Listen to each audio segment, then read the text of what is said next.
আসসালামু আলাইকুম। আজকে আমরা যে বিষয়টা আলোচনা করব বহুল আলোচিত সেই শরীফ ওসমান হাদী তার হত্যাকাণ্ডের মূল মাস্টার মাইন্ড বা যিনি হত্যাকারী হিসেবে পরিচিত এই ফয়সাল করিম মাসুদ তিনি কোথায় রয়েছেন, বাংলাদেশ পুলিশ তার সম্পর্কে কি বলতেছে এবং সম্ভাব্য খুনি ফয়সাল করিম মাসুদ নিজের বয়ানে কি বলতেছেন, এই বিষয়গুলো আমরা আলোচনা করতে চেষ্টা করব। আশা করি আপনারা সম্পূর্ণ ভিডিওটা দেখবেন এবং আপনাদের মূল্যবান মতামত কমেন্ট বক্সে লিখে জানাবেন। চলুন শুরু করা যাক। আপনারা জানেন ঢাকা ৮ আসনের সম্ভাব্য স্বতন্ত্র প্রার্থী ছিলেন শরীফ ওসমান হাদী। সেই উপলক্ষে তিনি নির্বাচনী প্রচারণাও শুরু করেছিলেন। নির্বাচনের তফসিল ঘোষণা হওয়ার পরে ২৪ ঘন্টা না পেরোতেই শরীফ ওসমান হাদীর উপরে গুলি করা হয়। বেশ কয়েকদিন চিকিৎসাধীন থাকা অবস্থায় তিনি সিঙ্গাপুরের একটি হাসপাতালে শেষ নিঃশ্বাস ত্যাগ করেন। তার মৃত্যুর ঘটনাকে কেন্দ্র করে রাজধানীতে ব্যাপক পরিমাণে একটা ধ্বংসযজ্ঞ বলা যায়, অগ্নিকাণ্ড, অগ্নিসংযোগ এরকম ঘটনা ঘটেছে, সেটা আপনারা সবাই দেখেছেন বা জানেন। কিন্তু এই শরীফ ওসমান হাদীর খুনিকে ধরতে পারেনি আমাদের প্রশাসন। যেখানে আমরা দেখতাম যে একটা সাধারণ মানুষের কোনো ক্ষতি হলেও সেই ব্যক্তিকে পুলিশ গ্রেপ্তার করতে পারে। আপনারা জানেন রাজধানীতে বিদেশি কোনো নাগরিকের সাধারণ একটা পার্টস হারানো গেল, সেটা কিন্তু সেই পার্টস আমাদের পুলিশ উদ্ধার করে দিতে পারে। কিন্তু বাংলাদেশে যেই সমস্ত নাগরিকগণ রয়েছেন তাদের জীবন চলে গেল, ওই খুনিকে কিন্তু আমাদের পুলিশ ধরতে পারে না। এরকম নজির আমরা শরীফ ওসমান হাদীর ক্ষেত্রে দেখতে পাচ্ছি। কেননা আপনি যদি তাকান তাহলে দেখতে পাবেন যে শরীফ ওসমান হাদীর মৃত্যুর পরে বা তাকে গুলি করার পরে বিদেশে অবস্থানরত সাংবাদিক জুলকারনাইন যে বর্ণনা যেভাবে দিয়েছিলেন যে এই যে খুনি ফয়সাল করিম মাসুদ তিনি যেভাবে পালিয়েছেন, প্রত্যেকটা ডিটেলস আপডেট মানে ম্যাপ আকারে তিনি বর্ণনা করেছেন, দিয়েছেন। অর্থাৎ এই যে সাংবাদিক জুলকারনাইন সায়েরের ভাষ্য অনুযায়ী খুনি ভারতে পালিয়ে গিয়েছিল হত্যা করার একদিনের ভিতরে, অর্থাৎ হাদিকে গুলি করার একদিনের ভিতরে। কিন্তু এই বিষয়টা কিন্তু আমাদের পুলিশ প্রশাসন কেউ কিন্তু তখন স্বীকার করেনি। তাদের ভাষ্য অনুযায়ী খুনি ফয়সাল করিম মাসুদ ভারতে পালিয়ে যাননি, তিনি কোথায় আছেন তার অবস্থান সম্পর্কে তাদের কোনো ধারণা নাই, এরকম কথা বলছেন। এখন যেখানে বিদেশি কোনো নাগরিকের পার্টস হারিয়ে গেলে সেটা আমাদের পুলিশ প্রশাসন অল্প সময়ের ভিতরে উদ্ধার করে দিতে পারে, অথচ দেশের আলোচিত একজন ব্যক্তি বা সমালোচিত আলোচিত যেটাই হোক না কেন, একজন ব্যক্তি যার চাঞ্চল্যকর একটা হত্যাকাণ্ডের বা গুলির ঘটনা ঘটলো, সেই খুনিকে আমাদের পুলিশ গ্রেপ্তার করতে পারেনি। এটা আমরা দেখেছি, এটা অবশ্যই আমাদের পুলিশের দায় বলে আমরা মনে করি। এখন যখন এই খুনিদেরকে গ্রেপ্তার করার জন্য শাহবাগ অবরোধ করছিলেন এই যে হাদীর সমর্থক গোষ্ঠী বা ইনকলাব মঞ্চ,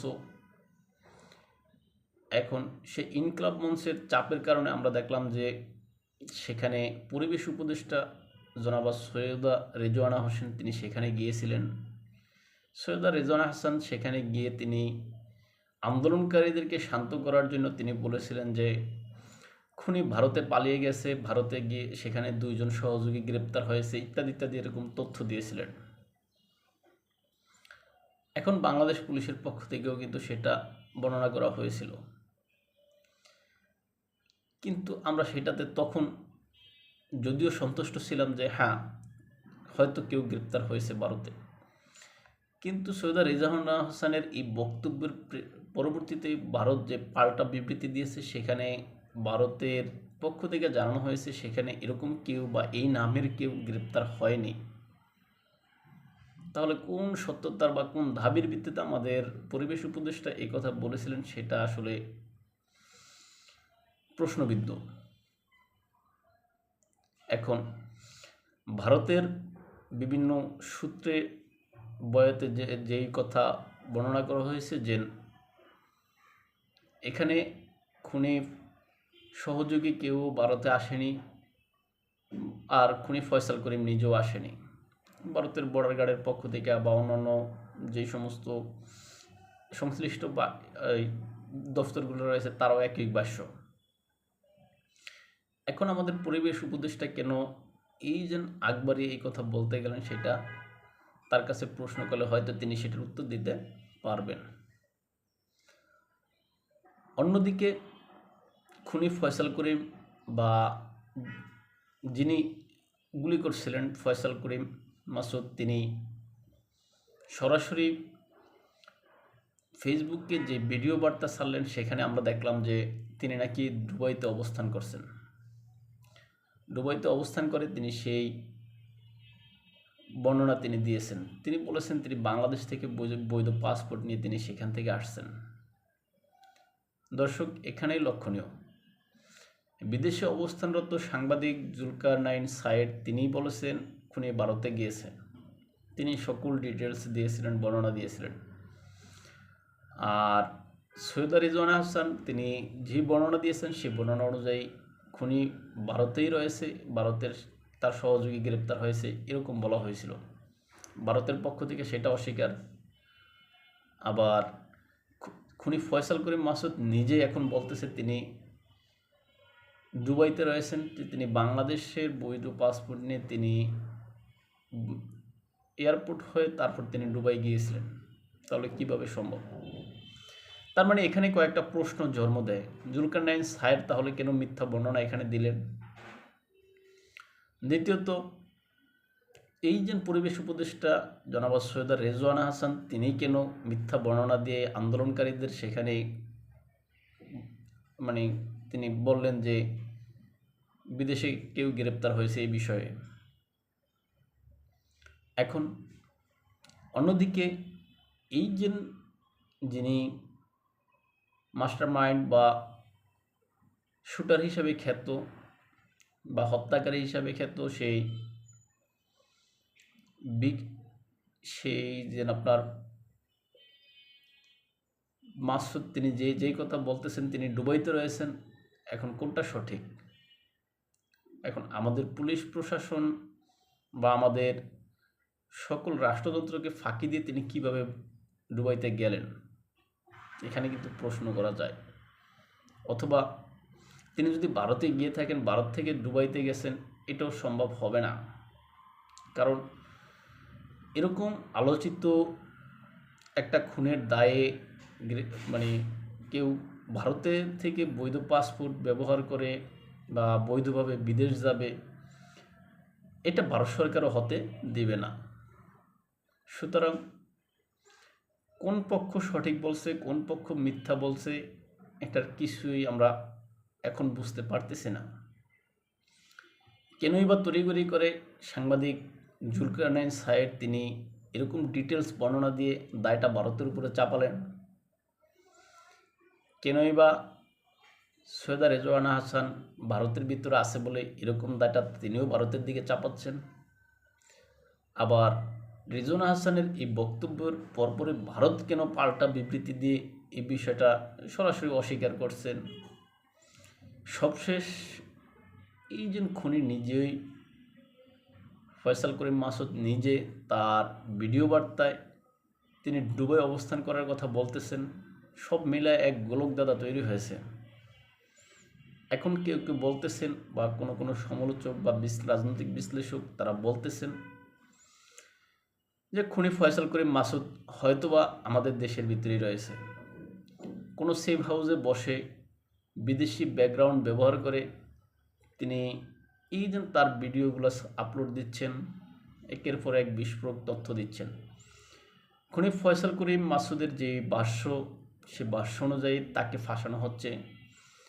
কেননা তিনি শরীফ ওসমান হাদির কাছে গিয়েছিলেন বা তার সাথে তার সম্পর্ক হয়েছে ব্যবসায়িক কারণে। আইসিটি মন্ত্রণালয়ে একটি কাজ পাইয়ে দেওয়ার জন্য তিনি শরীফ ওসমান হাদিকে অগ্রিম 5 লক্ষ টাকা দিয়েছিলেন।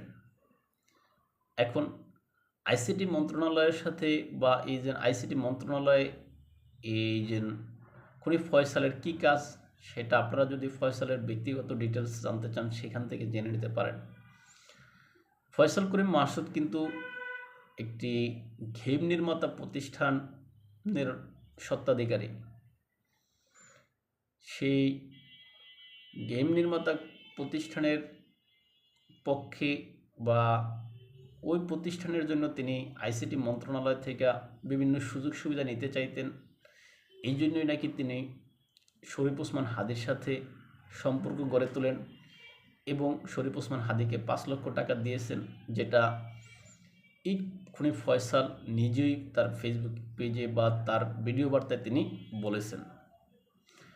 আরও অনেক কথা বলেছেন যেগুলো এখানে আমরা আলোচনা করতে গেলে ভিডিও অনেক বড় হবে, আপনারা হয়তো ধৈর্য সহকারে দেখবেন না। তাই এই যে শরীফ ওসমান হাদির সাথে ফয়সালের যে সম্পর্ক, এটা মূলত বলা যায় কি ঘুষভিত্তিক বা লেনদেন ভিত্তিক একটা সম্পর্ক ছিল। এখন শরীফ ওসমান হাদির খুনি এই ফয়সালের যে ভাষ্য, সেটা অনুযায়ী তাকে ফাঁসানো হচ্ছে। তিনি কোনো শ্যুট করেননি বা তিনি কাউকে গুলি করেননি, এরকম তথ্য তিনি দিচ্ছেন। তিনি বলতেছেন যে তার যে মোটরসাইকেল, সেই মোটরসাইকেলে তিনি ছিলেন না এবং প্রশাসন নাকি তার মোটরসাইকেলের নাম্বার প্লেট সেটা পাল্টিয়ে তার উপরে দোষ চাপাচ্ছে, এরকম কথা তিনি বলতেছেন। এখন আসলে কোনটা সঠিক কোনটা ব্যাঠিক আমরা এই মুহূর্তে কোনো সিদ্ধান্তে পৌঁছাতে পারি না, কেননা এটা যেহেতু এখনও প্রক্রিয়াধীন। সুতরাং ভারত যেই কথা বলছে আমরা ওইটাকেও সঠিক মনে করতেছি, জুলকারনাইন সায়ের যেই কথা বলতেছে ওইটাকেও সঠিক মনে করি, সৈয়দা রিজওয়ানা হাসান যেই কথা বলতেছে ওইটাকেও আমরা সঠিক মনে করতেছি। অন্যদিকে এই যে খুনি ফয়সাল করিম মাসুদ তিনি যেই কথা বলতেছেন এটাকেও সঠিক মনে করতেছি। এখন আমরা আসলে সন্দেহ ওইটাই করতেছি, আসলে খুনি ফয়সাল করিম মাসুদ কি দেশের ভিতরে কোনো সেফ হাউসে কি অবস্থান করে, কি তিনি এরকম ভিডিও বার্তাগুলো দিচ্ছেন কিনা, সেটা কিন্তু প্রশাসনের ভাবা উচিত বলে আমি মনে করি। এখন যদি সেটা হয় তাহলে আমাদের প্রশাসন কেন এই যে ফয়সাল করিম মাসুদকে এখনও গ্রেপ্তার করে না, সেটা রহস্য। অনেকে মনে করেন যে দেশের রাজনীতির যে গতিপথ, এই রাজনৈতিক গতিপথটাকে পরিবর্তন করার জন্য বা ইন্টেরিয়ামকে আরও সরকারের বা ক্ষমতায় থাকার জন্য সময় দরকার ছিল।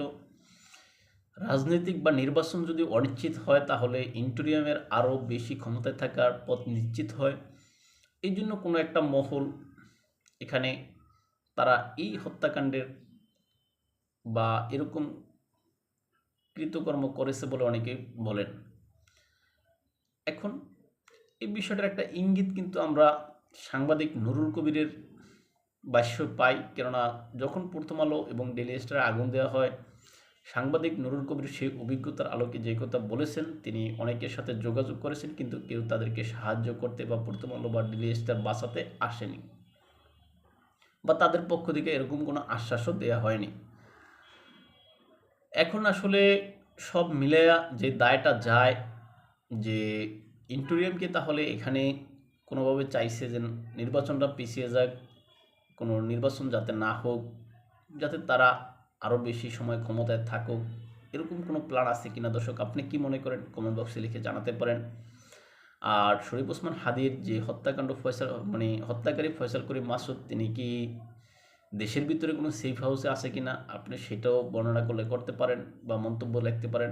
ভালো থাকবেন সবাই, দেখব অন্য কোনো ভিডিওতে অন্য কোনো বিষয়ে। আর আমাদের ভিডিওতে আপনারা ফলো করতে চান ইউটিউবে এবং ফেসবুকে স্বপ্নচারীর কথা নামে, ইনস্টাগ্রাম টিকটকে এনায়েত হোসেন নামে দেখতে পারেন। আসসালামু আলাইকুম।